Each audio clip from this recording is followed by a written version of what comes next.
Well, here we are again then. Another lethal discussion for another lethal part of our lives. Ooh, aptly said, sir. Aptly said. Yes. Today we're going to be discussing. I think it's definitely my favorite movie by Wes Anderson, The Grand Budapest Hotel, All right, which yes. we just watched. Yes, and I had never seen this movie in good fashion of what we normally do here. Somebody always has to have the virgin eyes when it comes to the movies that we experiment on, and I loved it. I thought it was also a wonderful, wonderful movie. Unfortunately, I will say that I don't think I liked it as much as American Gangster, just because there was not that much Denzel Washington in it. And Okay. no, I'm just kidding in terms of that. But the movie was absolutely beautiful now that I'm thinking more and more back on it. And although we will get into the more inner details of the situation, I really wanted to ask you why you felt you wanted to show me this movie. Well, initially, because of what you just said, I think it's one of the most aesthetically pleasing movies I've ever seen. You know, it has so much focus on color and balance and framing in the cinematography that it really it was what you first said when we started watching it. I like the 90-degree angles. There's this really like subtle comfort about having everything being straight and square and I don't know. It's just, like you're looking out that little window that they're looking out all the time Yes. from the lobby yeah, situation. we can get into that. That is an interesting thing. There's this reoccurring force of framing that he does, and you probably notice it. It's always through a door frame, or a window, or an archway, or there is always this in throughout the movie. It's very apparent that everything is very centered in screen, which is really cool. It's kind of like what Wes Anderson does with a lot of his stuff, but just that forceful framing of whatever it is that he wants you to focus on is exactly in the middle of the screen all the time. And did you notice that when you were watching it? Yeah, totally. I think that what you're saying about it being a forceful interpretation of what he's trying to show you is very, very interesting in terms of how odd it is in juxtaposition of how vague his story is. Because his story, although he tries to showcase it to you in a strong box, it's anything but linear and completely comprehensive. Because although you can get lost in the story of what's happening, it's like a fourth person narrative almost. Because it's a story within a story within a story within a story altogether. Yeah, exactly. I think it's like a strong within 100 years of each other, but. Spoilers ahead for sure. Oh yeah, yes. Yeah. At the beginning Everyone of already every knows scene, that, yeah. though. Everyone already knows. Yeah, at the beginning, the girl is reading the book written by the author, who then recounts when he's a young man, about maybe 30, 35 years old, and which is a retelling of Mustafa's story. Also known as Zero. Zero, yeah. Throughout the majority his of the true story. name, yeah, Yeah. Zero. Mr. Mustafa, I wonder where he started picking that up, right? Well, it sounds affluent. I That's guess. probably why. Yeah. You can't be called Zero if you own a... Yeah, another spoiler alert. He inherits Gustav's entire Estate. yes. Yeah, but yeah, how strange the way that the movie kind of layers itself into itself, because at the end of the day, the true protagonist is Zero. Not even Mr. Mustafa, because it was a different sectionale of his life, and he almost even talks about it in the sense of it like that's a compartmentalized story. And it was very surreal. I mean, and I guess it's surreal because it's I don't really understand the time period because that's like at the turn of the century where aristocracy is kind of like almost lingering on, but the war hasn't come around to totally take everyone's money yet. Right, yeah. Well, I think the initial, like when we first see Gustav and Zero, I think that's like 1933 or 34, maybe 35. So I think the ZZ troopers, Yeah, the zigzag troopers. yeah, obviously are emulating the SS and I think the rise to power of Nazi Germany, and then obviously the whole movie, which is really cool. It takes place in like a kind of fictional area that is also around Nazi Germany. I don't know where exactly. Yeah, I mean, they started taking over anything they could, Right. so Right. they didn't really care. Yeah, but yeah, the zigzag troopers or whatever obviously were sort of emulating the Nazi regime throughout the movie, and I think by the time we get to the end of Gustav's storyline, it's around the beginning of where World War II was right at its peak, like 42 to 45, and that's why. Instead of getting let off the train at the end of the movie, they were just beaten up and drug out instead. No, that makes sense. Yeah. The carnage just got worse than the first time because they, at least in World War One, was still having that weird pageantry of how war used to be, where it's like we're gonna meet in a battlefield and we're gonna see who lasts the longest. And How many more people can we kill than your side? Yeah, honestly, but now that was gone, and now it was a genuine total war, and yeah, I mean it completely manifested itself at least within the narrative of the movie, quite strongly. So did you? Again, one of my favorite things about this movie is the art style. Were you pretty into that? That kind of like, I think you used the word surreal earlier. And that's Yes. sort of like, I feel like watching this movie, there's something really comforting about the sort of fairy tale aspect of it, the way that it feels semi-real, you know? No, I totally get that. It did have, I mean, those pastel colors all around, and I loved the purple color of all of the people that worked at the Grand Budapest. I thought, as far as costume designs, when they showcased the long line of the Crossed Key Society, I thought that was very, very cool because it kind of cemented within the lore of the story how that's kind of just the way they all are. It isn't some sort of weird idiosyncrasy of Gustav to be this way in terms of him being the main concierge of the hotel. It's like that. This is what is expected of you. And although he goes above and beyond because he has sex with all of the old ladies of the hotel, which I don't know whether the other conciliaires go that far, but he goes to bed with all of his friends. Honestly. No, Gustav, this character, Ralph Fiennes, by the way, does like the most fantastic job I think I've ever seen him do next to Red Dragon. He's one of my favorite actors, truly. The character that he displays in this movie really reminds me of the sort of Nietzschean Superman in a lot of ways. His dedication to principle when it comes to chivalry, which is extremely pronounced throughout the movie.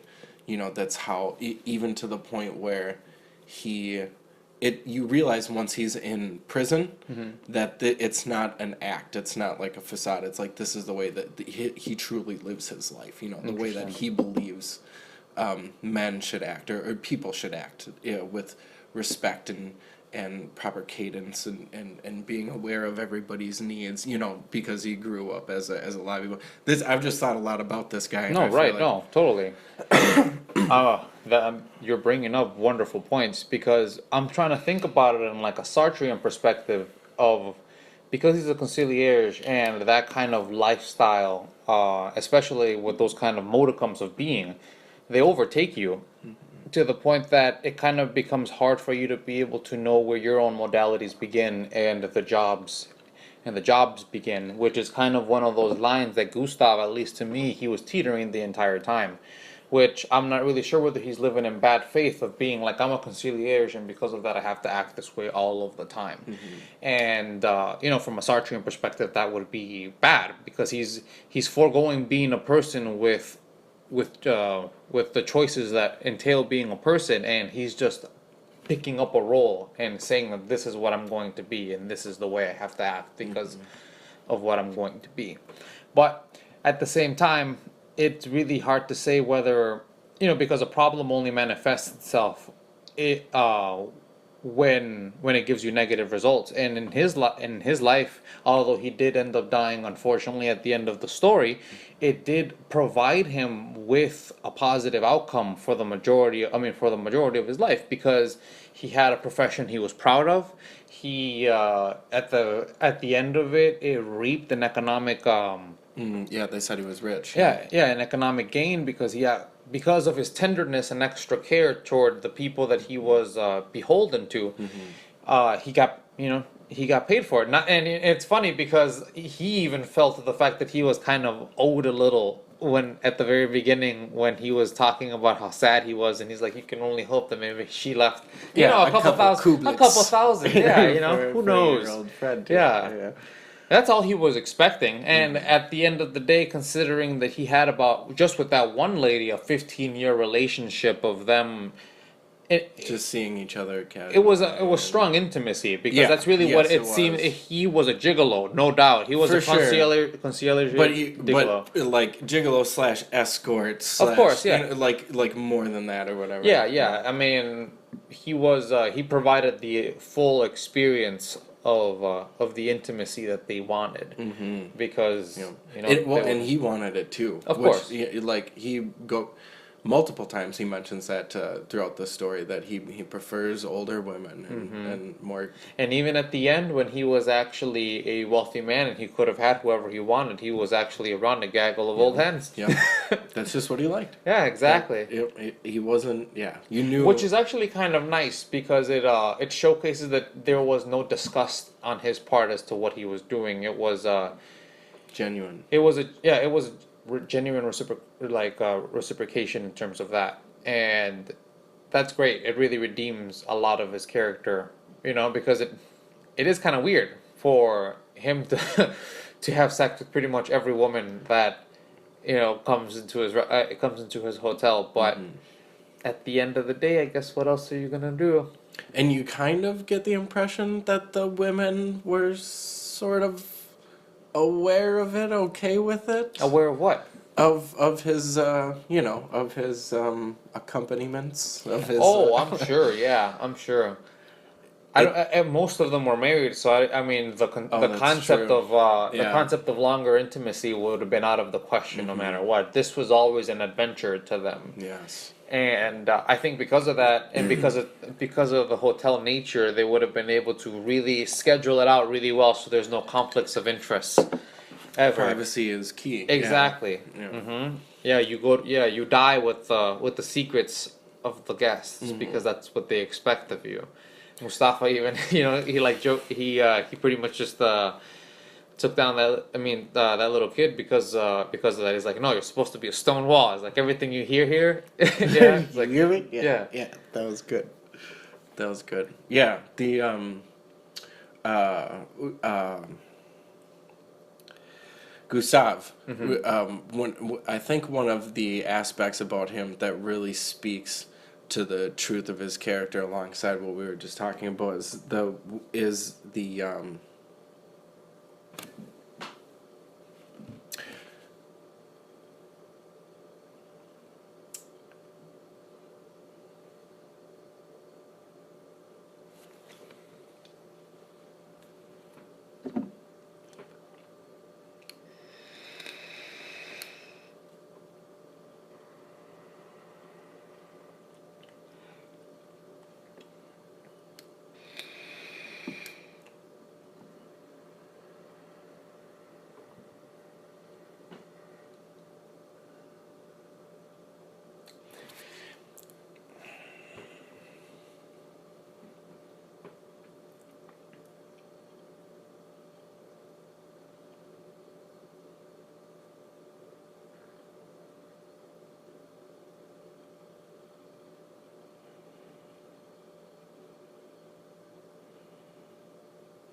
I found the movie very bittersweet.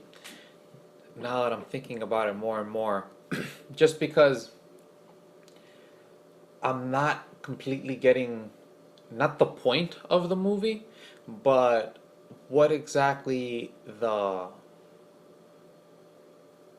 end result was supposed to signify in terms of it being a story, and then the guy happening to write about that one meeting that he had with Mustafa.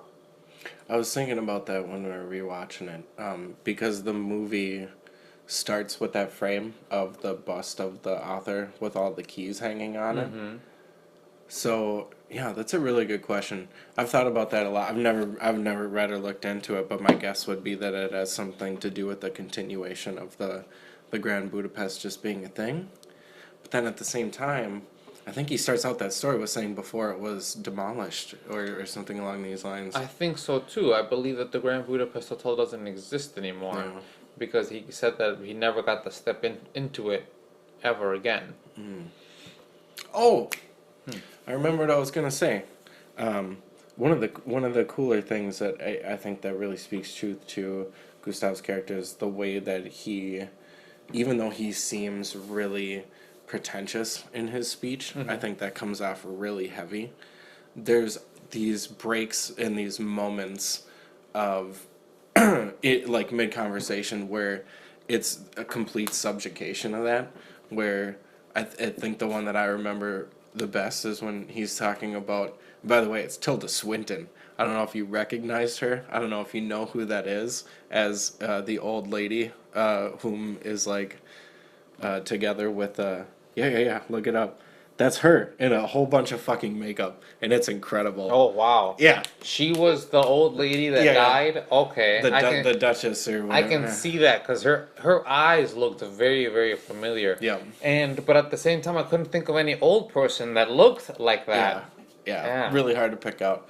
But yeah, when he says how beautiful she looked and how scared he was, and then she was shaking like a shitting dog. You know what I mean? Yeah. Like it's all these these insane juxtapositions of like this beautiful, garnished, delicate speech with this fuck it kind of like Yeah, attitude. he always seems to give up at the end, and almost everything within the movie. But I really like that about him because it shows that he's trying he's trying to live by his principles. Wait, I think I might be getting something here. Because at the end of the movie, Mustafa mentions the fact that he believes that Gustav kind of already knew that the age that he was trying to maintain was kind of already dying. Yeah. And I think that he kind of parallels that within his speech, wherein he tries to keep up that veneer of like that old school eloquence, but at the very end, new age pragmatism just overtakes him, and he's like, just fuck it.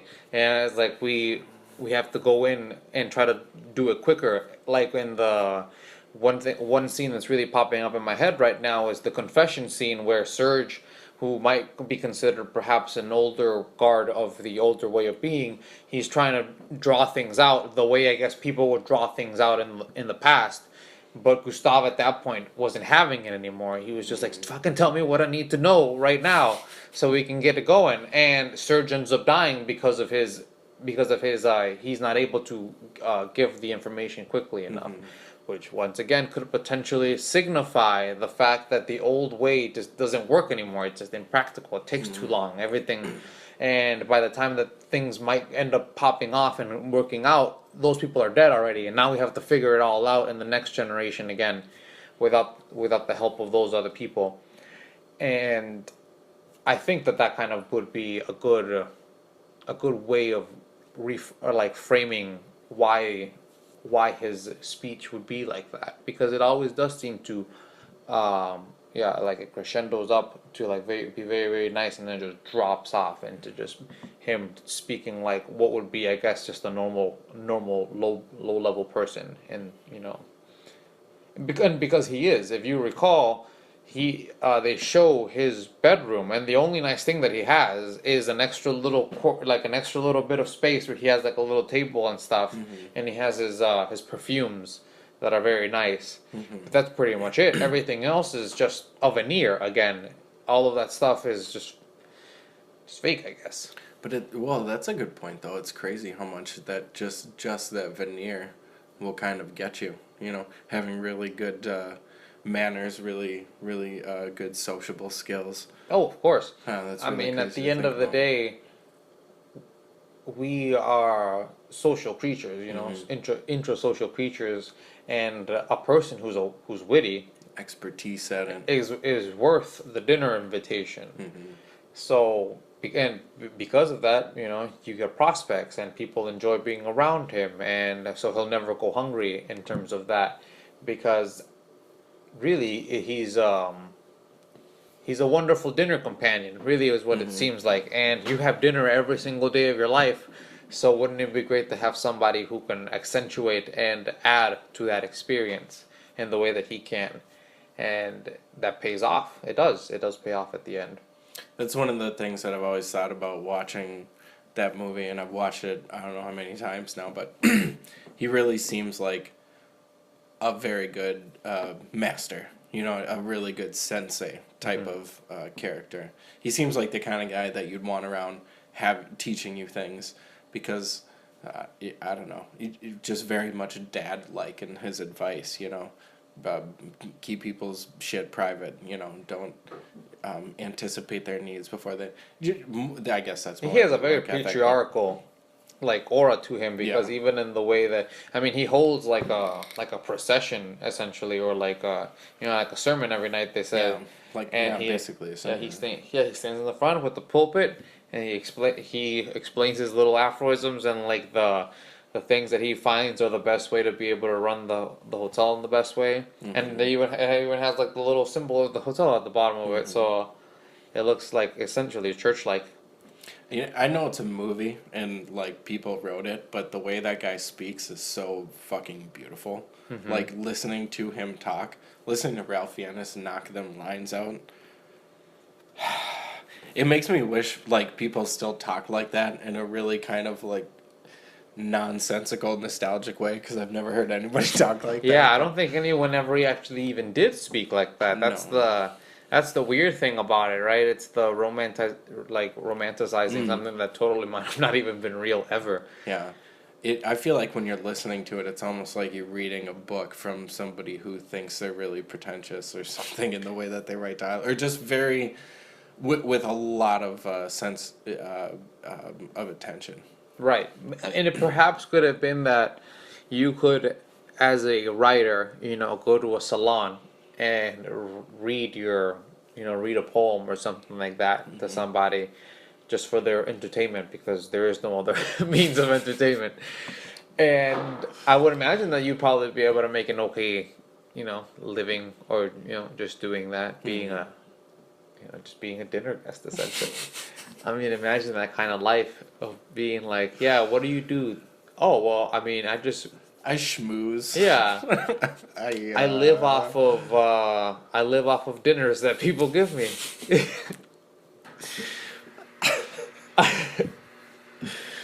Yes. That'd be something else.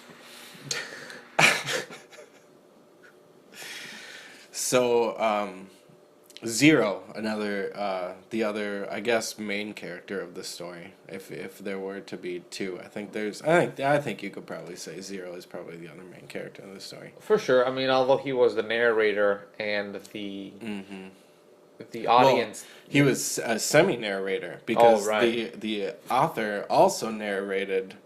That man, there's another thing about this movie that you probably didn't notice it. I didn't notice it like the third time I watched it, but they change aspect ratios based on the time frame of the scene that they're showing.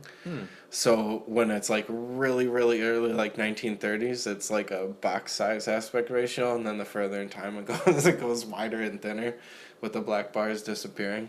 Oh. But there's a really heavy attention to detail in the way that in the way that he frames every bit of that story, which is really cool. I just wanted to point that out. No, that is really cool. I didn't notice that right away. It's quite the subtle thing. You don't really notice it. The Yeah. first couple, I don't know how many times I've seen that movie, but it took me 3 or 4 times to see that. Yeah, it makes me wonder what exactly is it that inspired Wes Anderson to take this kind of directive approach. He is one of the most unique director. He is also one of my favorite directors, so I'm probably biased, but when I think of like great directors of our time, of right now, he is right at the top of my list with Tarantino, with Nolan, with still Scorsese somehow pumping out great ones. Like he's got his own style for sure, and I don't know if you've ever seen. Oh, you saw Life Aquatic. Yeah. So you kind of get the just this unique, like, aesthetically pleasing comedy drama, sort of really artfully focused. And he's got these, his dialogue is kind of the same in all of his movies, where it's really eloquent, very soft spoken. It just provides this, like, really warm, comfortable feeling, I feel like, when you're watching it. Yeah, I like the fact that in this movie they used, when it came to exterior scenes, it was always like the diorama, kind of like it was pretty much just like almost like paper mache Yeah. situation. Yeah, they're not trying to fool you. Yeah. They're like, just look at this pretty thing. And that just lends itself more to that kind of supernatural feel to it. There's surreal Right. feel Well, to it. it kind of implicitly reminds you that you're listening to a story about a story because I think that actually kind of adds like to the fuzziness of the situation. It's like you can't really remember what things look like around you because you weren't even really there. You were listening to this guy describe it because they spent a couple hours, I would imagine, talking to each other Right. because he said he ordered a huge order. Yeah. And he did that specifically so they would have enough time to be able to go through the whole situation. So I would imagine that as an old man, he probably went off very tangentially. And the guy wasn't writing anything down. No. You know, he didn't go on an editorial or like journalistic kind of mentality. He was just invited to dinner one night, and this is what he can recall in relation to it. Because when did he even write that story, right? Did he Yeah. write it when he was an older guy? When was it exactly that he even put pen to paper and actually retold Mustafa's story? Well, that's kind of important. Yeah, I think, because that's how the movie starts and ends, and that's the girl is looking. She finishes reading the book, The Grand Budapest Hotel, and I can only assume that because of the way the movie flows like that, very choppy in its timeline, that he is dead by the time this bust is planted and all these keys are on it, Yeah. and this is when the book is important now. Like, Yeah. now people are getting it, you know? Yeah, it's really strange because he even mentions in I would imagine the foreword of his book when he starts that he says that people think that people that are creative just are always thinking about the story and Ideas, just stuff. yeah. But then he says that what really happens is once people know that you're an author, they bring the stories back to you. So how exactly does that go about framing in relation to him then retelling this particular story? You know, it's like, was maybe the story so fantastical that he actually had to strip some parts of it away because people maybe didn't believe it? Like, for example, if what we're getting is the recounting and retelling of what he bothered to write down, Yeah. the prison escape scene was very methodical and it was huge, right? And it seems surreal and completely movie-like, but in relation to the movie's reality, that's supposedly exactly how it happened. And I can only imagine that, if anything, the original story was probably so much more grandiose than what actually ended up on paper. Like a game of telephone. Exactly like a game of telephone, and one that every single time just gets a little more tempered in terms of like, not the reality, because we don't even know what the reality is, but what the perceived reality, because you can always see stories that, although you would never in a million years think they would happen, they totally do. And you get these weird feelings that like reality can never be beaten by fiction in terms of the things that you can conceptualize. Because when I try to write stuff down, I sometimes get bogged down by thinking this seems so impossible and unrealistic that I can't write this down. And then things that, notwithstanding breaking the laws of nature, happen circumstantially that just humble me to being like, there's nothing like that is outside the bounds of what can happen, essentially. And because of that, there is no bounding in relation to how you can tell a story. And perhaps it could be the inverse way, where maybe the story was more tame and this guy decided to spice it up a little bit, because what you're reading is the book, right? So it's not even so the where the grandiosity or like the surrealness and the fairy tale like manner of the story begins is never actually fully known. Because is Mustafa the one giving this fairy tale reminding of his past, or is it this guy doing like a romantic, like a romantic angling of Mustafa's story? Because Mustafa, if you see him throughout the movie, he's very stoic. Like he's a very directive kind of person, because he has no other family. So because of that, it's do or die with Gustav ever since he was kind enough to him to give him the job and take him under his wing, essentially. And I can't imagine him being the kind of person who would embellish a story. He would think that the story was already so good. That's my inclination too. Right? Yeah. That because of that it kind of assuages my worries about the what's the word? Unreliable narrator. Yes, the unreliable narrator. Yeah. At least on that angle. Now the only angle that I'm worried about is this writer guy, because we don't even ever get his name. Yeah. He's Jude just Law. Yeah. Yeah, Jude Law. Well, yeah, Jude Law writer guy. Yeah, Jude Law writer guy. He's pretty much the only thing we know about him. And think about that. It's like we have no inclinations, no inklings in terms of the kind of person that the author is. Is he the kind of person that likes to embellish stories in order to make them good enough to be then readable? We don't know his style. We don't know anything about him. And That's true.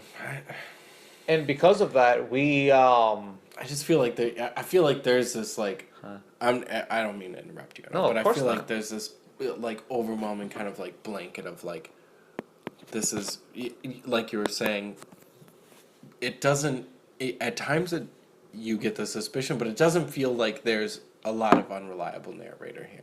Like it feels like there's this overarching tone of the storytellers and the main characters in the movie that are extremely humble and genuine in their personality, and they, I think, show it throughout the movie with their actions. It could be embellishments of the story, but I think it's throughout these kind of virtuous acts that the characters, at least for me, kind of gain your trust. Okay. And As far that's as what I'm saying, is that I find that Mustafa probably told the story very, very, Yeah. with a high level of veracity. Like, I wouldn't think that he would be the kind of person to embellish the story. But Yeah. again, the person that I'm talking about is that writer guy. Yeah. And we don't know anything about him. All of the other characters, they totally seem, he gives them he gives them all a good angle in terms of the being. But then if you're really thinking about it in terms of like a narrative look of this being a book that we're watching as a movie, he is actually also very shallow in terms of the antagonism that he and the way that he goes about showcasing his antagonists, because they're very, very obvious. They, like they all wear black. Willem Dafoe's best role ever. Yeah. Like the creepiest, Honestly. most monstrous. Yeah. But with the coolest coat The ever. fucking best coat. I want to buy that coat. Oh my gosh, I want to own a gun just to keep it next Just to my heart. put it into that coat next to your flask. Yeah. Yeah, that's by far the coolest coat I've ever seen. Like, fuck it, Duster. Give me that coat. But think about that. The family of of, oh man, what's the name of the lady? Yeah, Madame D's family. Yeah. She, what is it? It's just like three ladies that are like bald. I think they're her daughters. Yeah. I think it's the three daughters, and then that Adrian Brody and Dimitri? plays. Yeah. Dimitri, who is her son. I think that's it. And then Jeff Goldblum plays the executor of the estate. But what were you saying now about the? Oh, I was just saying about the fact that if we're looking at this in terms of this being a narrative of a book, he strawmans them very much. Like, they are the clear antagonists of the story. Yeah. And if not antagonists, just kind of bumbling in terms of the sisters being like, I don't know what you're talking about. Yeah. It's like Well, they're hilarious. They threw the cat out of the door. Like, Okay. yeah. As far as the villains go in this story now, Yeah. they're all hilarious. Like, every single one of them provides comic relief to the otherwise like pretty chill going ons in the rest of the story. And not even chill going ons, really, because a lot of people died. Yes. A lot of people But died. it's all really funny. Exactly. It's all really... which actually adds credence to the fact that you can feel the influence of the writer behind the story. The fact that he's continuously sanitizing what is in all reality a very dark tale of things happening. Because imagine the fact that he's the guy that makes up all those poems. Because I don't think Mustafa goes through and gives him every poem that they might have. Line. Yeah, reiterating them. Yeah. Well, maybe they had a long dinner. Maybe we recounted a couple of poems. Once again, though, how long was it between him having that dinner and actually putting pen to paper and starting to write that story? That how could he possibly remember every utterance that guy could have said? So because of that, it kind of adds credence to perhaps all of that extra poetry was a bit of an embellishment on the writer's part to be able to really make Gustav be the kind of magnanimous man that Mustafa made him out to be. Yes. You know, not that the real person wasn't like that, or at least an inkling like that, but because we're reading a narrative about a narrative. Yeah, it's an account of an account. Yeah. I see what you're saying. It's actually a cubed account because we're watching a movie about the book. Yeah.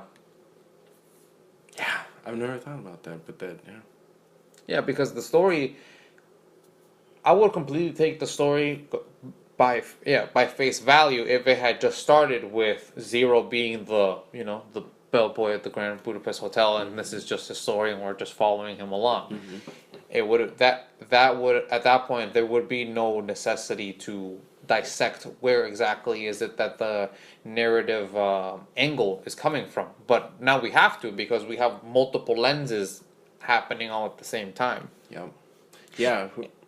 And he goes out of his way to remind you of that because every single time he goes outside of the Grand Budapest Hotel story, he goes back to, and he said, and being very descriptive about the fact that this little instance right here was a situation that had already happened long ago. So. Yes. Yeah. And the story itself was broken down into parts. So.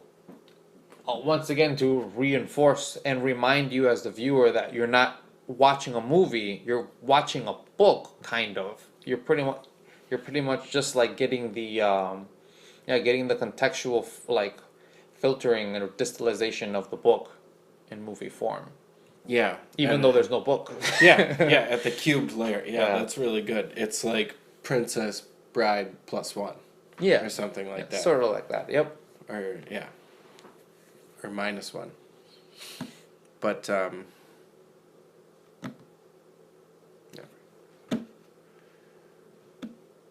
yeah, I really liked it.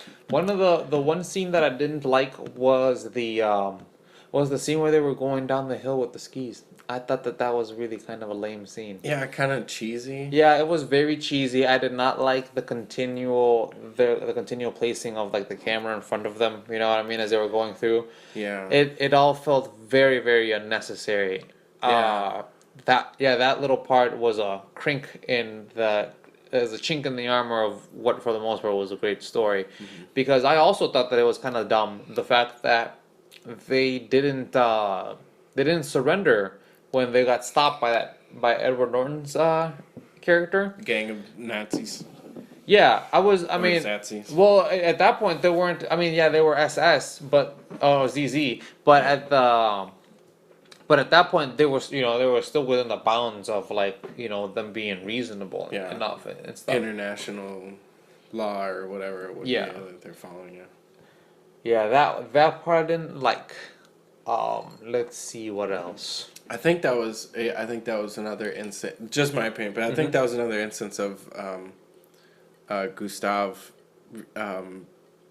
sort of keeping it too real. You know what I mean? Like living by his principles at the very edges of their meaning. Like he had to say, no, this is my protege. You do not touch him. He is mine. He is traveling with me. It just really, I don't know. There's so many moments like that, especially with Zero, that really speak to his character for me, as far as him being a genuine person. Oh, totally. And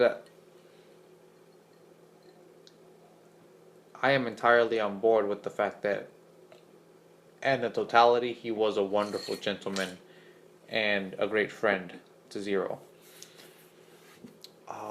Man, what was I about to say? Give me 1 second. Well, while you're thinking, one of the cool things that also took me a long time to notice, because one of the cooler things about when you watch movies that are really layered and fast paced, like Wes Anderson or Tarantino or whatever it is, you start to see all the like the aspect ratio changing, and Right. like based on its time frame. You or start whatever. seeing the meta of the movie. Yeah, there is this really cool sort of transitional framing throughout the movie where in the beginning you'll often see Zero in the background of scenes with Gustav in the forefront as being the more dominant character in the story at the time. And then after the prison break, most notably, is when you see Zero and Gustav in the frame very significantly together, sharing space centered in frame. And then it's also on the train. And then it's also, you can tell that, especially at this point, because they even say, Gustav is like, you're one of my deepest and dearest friends. And Zero says, we're brothers. You know what I mean? Like, we're equals now. And by that point in the movie, no longer was Zero in the background of the frame. They always shared space, and they always shared the same sort of respect for one of another. That is very, very cool. Yeah. How interesting. Yeah, it seems like the movie kind of it blossoms the more you watch it then at that point, because you get to start noticing. Because I mean, I was just going for the narrative the whole time. I was just trying to get the story and trying to understand exactly what was happening. And although the movie is very outwardly beautiful the whole way through, that wasn't my main intention. I wasn't going through it for an aesthetic, evaluation or like absorbing. I was trying to go in to see what I could glean off when it came to the actual narrative. So it does seem like this is one of those layered pieces that you can then begin seeing it from different angles, because you're saying you can see it from a cinematographical angle where you can see how he uses although he never changes the, what's it called, the angling, or or the way that he puts everything in very symmetrical, just square 90-degree. Yeah, he tends to focus a lot, and that's another cool thing, is that you'll notice if the focus of whatever the scene isn't in the middle of the scene, it'll be fairly equally balanced on both halves of the frame, and in the middle will be a completely straight line of a door frame or a wall or something. And it takes a couple of watches, but the more you watch it, the more you just pay attention to every single scene. You're like, there it is. There's a line right in the middle, both characters on each side. Here's a person right in the middle. It's this constant framing focus of attention thing that he does. And he breaks away with it, or from it, with his other movies a lot more. Life Aquatic, Moonrise Kingdom are more free form, or he still follows those same like kind of artistic traits, but he'll break away with it a lot more. The Grand Budapest was like for me it's like his what's this? I feel like I'm gonna mispronounce this phrase. His magnum opus. Magnus opus. Mm-hmm. Yeah, that's what I feel like Grand Budapest is for Wes Anderson. For me, it was like his ultimate rendition of his art style and his at the same time his way to tackle all of the criticisms of that art style as he goes through it. It's the way that like I was saying earlier, that there's that weird, there's that funny juxtaposition of the way that Gustav speaks very eloquently to the point where he's like, fuck it. Just, you know what I mean? That's like that movie in a nutshell, kind of, is him playing with all of his little artistic toys and trying to bat away the criticisms at the same time. All of his movies are wonderful. But that one holds the Mendels for me. Right. It's very indulgent, not in a negative way, but it's just very indulgent to who he is. Mm-hmm. I would imagine that it just as opposed to, as you said, allowing the criticisms to kind of rein him in. In this one, he's just like, I'm gonna be the kid at the candy store and just try to go off on what I think is best. And although it doesn't always hit, at least it's authentic. And honestly, at the end of the day, that's what we try to foster above everything else, is for people to just be authentic. Because what's the point in us continuously just manufacturing and producing the same kind of thing all of the time? Mm-hmm. Then Marvel's already doing that just fine. Like, they do great. They don't need any competition in the terms of just doing like a factory base, just chucking all the movie out. It's like, what are the formulas that work? Put them together. Oh God! Well, thank God there's a market for Wes Anderson for more esoteric situations like that. Yeah. Well, I'm glad you liked the movie. Yeah, I thought it was great. That's good. Because I'm like very protective of it.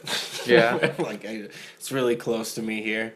We watched it one night when we were still kind of tripping, and it was absolutely wonderful.